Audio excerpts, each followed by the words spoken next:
21 राज्यों की 102 सीटों पर आज वोटिंग भी हो रही है। बहुत महत्वपूर्ण आज का दिन। 1625 उम्मीदवार इस दौरान मैदान में है। फर्स्ट फेज की वोटिंग की जहां तक बात की जाए, और ऐसे में इनकी किस्मत का आज फैसला होने वाला है। हमारे तमाम संवाददाता इस वक्त हमारे साथ मौजूद है। निधि वासंदानी शायद दिया कुमारी से बात करें। क्या लग रहा है इस बार, क्योंकि कांग्रेस ये कह रही है इस बार डंका पीट कर, सचिन पायलट कह रहे हैं कि इस बार 6 से 7 सीटें हमारे खाते में आ रही हैं। देखिए, उनके बोलने से कुछ नहीं होता। प्रदेश की जनता, देश की जनता ने मन बना लिया है कि वो हमारे माननीय प्रधानमंत्री जी को तीसरी बार वोट करेंगे। विकास के नाम पे करेंगे, देश की सुरक्षा के नाम पे करेंगे, देश को एक विकसित भारत बनाने के नाम पे करेंगे। जिस तरह से मोदी जी ने गारंटी दी है कि मैं जो कहता हूँ वो करता हूँ, और देश की जनता को उन पे विश्वास है। इसलिए आप देखिएगा कि बहुत बड़ी संख्या में लोग भी आ रहे हैं वोट करने के लिए। महिलाएं आ रही हैं, बुजुर्ग आ रहे हैं और युवा आ रहे हैं। तो सभी में बहुत उत्साह है, और इतनी धूप होने के बावजूद भी लोग वोट करने आ रहे हैं। आप इससे पहले सांसद भी रही हैं मैम, और अब विधायक हैं, तो ऐसे में जो मुद्दे होते हैं विधानसभा या लोकसभा के, वो डिफर करते हैं या लोगों तक ये पहुंचाया जाता है आपकी ओर से कि मुद्दे डिफर हैं सेंट्रल और स्टेट इलेक्शंस के लिए? नहीं, थोड़े अलग तो होते ही हैं।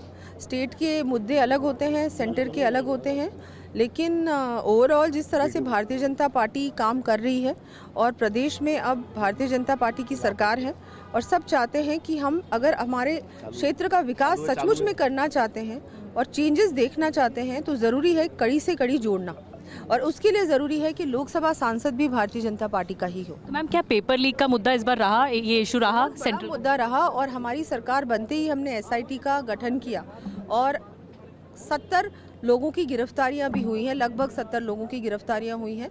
आगे भी हम लोग पूरी तह तक जाएंगे, और ऐसे लोगों को कभी भी हमारी सरकार माफ़ नहीं करेगी जिन्होंने युवाओं के साथ अन्याय किया।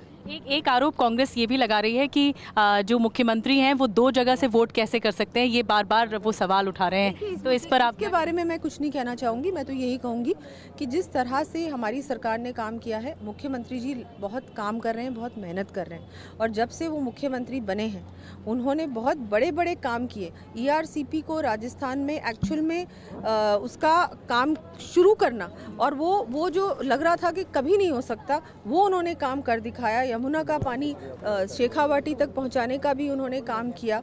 दूसरे स्टेट्स के साथ समझौता करना इतना आसान नहीं होता, लेकिन विद इन 2 मंथ्स उन्होंने ये सारे काम किए। SIT का भी गठन हुआ है।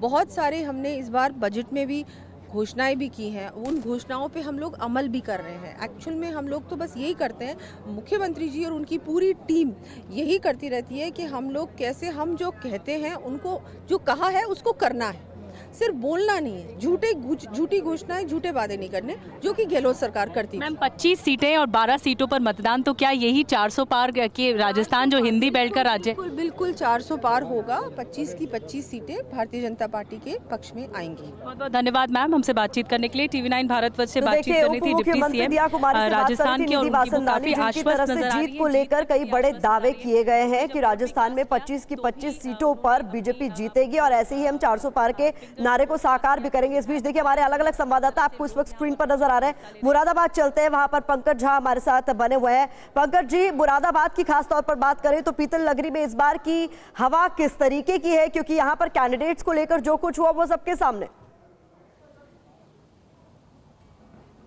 देखिए, मुरादाबाद और रामपुर दोनों का कनेक्शन है, और अभी जैसा आप प्रतिमा कह रही थी, यूपी में 25% तक पोलिंग हुआ, 11 बजे तक की ये बात है। और लेकिन देखिए, रामपुर में भी तो बहुत कम, सबसे कम 20% का वो रहा, पोलिंग रहा है। अब देखिए क्या हुआ था कि मुरादाबाद में ST हसन जो है उनका टिकट कट गया था। उन्होंने कहीं चुनाव प्रचार नहीं किया, खुलेआम तो नहीं, लेकिन अंदर ही अंदर उन्होंने समाजवादी पार्टी के कैंडिडेट का विरोध किया है। मुझे लगता है उसका असर भी कहीं ना कहीं समाजवादी पार्टी के कैंडिडेट पर दिख रहा है। और 2014 में वैसे भी जो अभी बीजेपी के उम्मीदवार हैं सर्वेश सिंह, वो चुनाव जीते थे।